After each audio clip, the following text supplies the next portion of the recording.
ওগো দেখো, তোমার শরীর ঠান্ডা করার জন্য কত বড় বরফ এনেছি।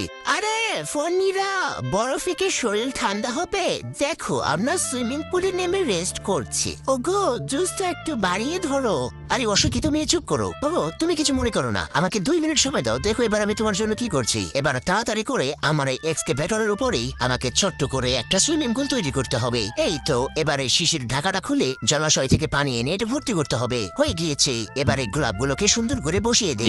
বাকি আরো কিছু গোলাপের পাপড়ি দিয়ে পেছনে একটা লাভ টেক্স আর্ট করি। এবারে কাঠের উপরে একটা লাভ শেপ ড্রয়িং করে তাড়াতাড়ি করে এটা কেটে এর উপরে বাকি গোলাপগুলো বসিয়ে দেই। এই তো হয়ে গিয়েছে। এবার বেলুনগুলো ফুলিয়ে এই সব বেলুনগুলো পিছনে আটকে দেই। চল ভাই, তোমার সিপে অনেক বড় মাছ ধরেছে। এবার এই ছাতাটা এখানে রেখে দেই। এর শেষ দৃশ্য দেখলে আপনারাও চমকে যাবেন। তার আগে বন্ধুরা, আপনারা যদি আমার মতো এই সুন্দর ছবিটিকে মন থেকে ভালোবাসেন তাহলে ভিডিওতে অবশ্যই একটা লাইক করে চ্যানেলকে সাবস্ক্রাইব করবেন। আর যে যার মাকে যত বেশি ভালোবাসেন এই ইমোজিটা তত বেশি কমেন্ট করবেন। এই তো আমাদের নাস্তাও রেডি। চলো এবার সুইমিং